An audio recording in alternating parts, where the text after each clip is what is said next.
पृथ्वी के एक ग्रह से टकराने से बना था चांद, क्या है चंद्रमा की उम्र? दुनिया के लिए आज भी पहेली है ये रहस्य। भारत के चंद्रयान 3 ने इतिहास रच दिया है। बालकनी से नजर आने वाला चांद जैसा दिखता है, दरअसल वह उससे काफी अलग है। चांद के कई ऐसे रहस्य हैं जो आज तक नहीं सुलझ पाए हैं और वैज्ञानिकों की माने तो यह शायद ही कभी सुलझ पाएंगे।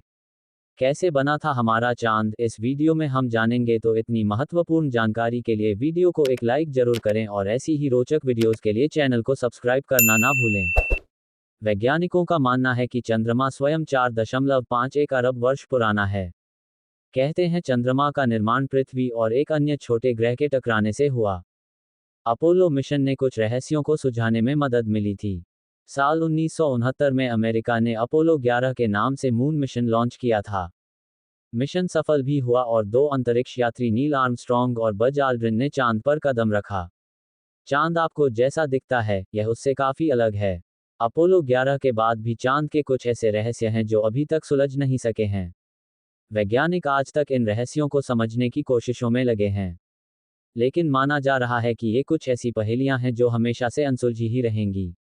वैज्ञानिक आज तक रात में चमकने वाले चांद की इन पहेलियों के बारे में सोचने में लगे हैं।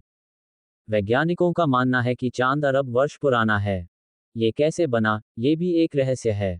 कहा जाता है कि चंद्रमा का निर्माण पृथ्वी और मंगल ग्रह के आकार के एक अन्य छोटे ग्रह के बीच टकराव के दौरान हुआ था। इस प्रभाव से निकला मलबा पृथ्वी के चारों ओर एक कक्षा में एकत्रित होकर चंद्रमा का निर्माण हुआ। लेकिन ये बात भी कई लोगों के लिए रहस्य ही है कि आखिर चंद्रमा बना कैसे। अपोलो मिशन ने कुछ रहस्यों को सुलझाने में मदद मिली थी, लेकिन अभी भी कई ऐसे सवाल हैं जिनका जवाब तलाशा जा रहा है। कुछ सवाल तो ऐसे हैं जो आर्मस्ट्रॉन्ग और आल्ड्रिन की तरफ से चांद से लाए गए नमूनों की वजह से पैदा हुए हैं। नासा साल 2024 में एक बार फिर अंतरिक्ष यात्रियों को चंद्रमा पर भेजने की तैयारी कर रहा है। अपोलो 15 मिशन की तरफ से जो नमूने लाए गए उसमें चट्टान के अंदर पानी मिला था।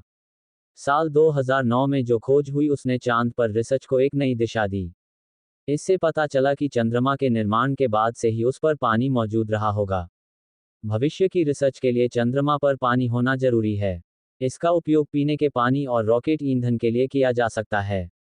नोबल ने कहा चंद्रमा पर एक पूरी वाटर साइकिल है जिसके बारे में किसी को कुछ नहीं मालूम है कि यह कैसे काम करती है। वर्तमान समय में इसे समझने के लिए उपकरण मौजूद हैं। ज्वालामुखी तक है चंद्रमा पर। पानी के अलावा हाल के सबूतों से पता चला है कि चंद्रमा पर बर्फ है। साल 2018 की एक रिसर्च में इस बात की पुष्टि होती है कि चंद्रमा के उत्तरी और दक्षिणी ध्रुवों में जमीन पर जमी हुई चीजें थीं। कोलोराडो यूनिवर्सिटी खगोल भौतिकी और ग्रह विज्ञान विभाग के सहायक प्रोफेसर पॉल हेने ने कहा, यह एक ऐसा सवाल है जो काफी दिलचस्प है कि यहाँ पर बर्फ और पानी कैसे है। हम जानना चाहेंगे कि वहाँ कितनी बर्फ है और कहाँ है, और इसकी जांच के लिए नए डेटा एकत्र करेंगे।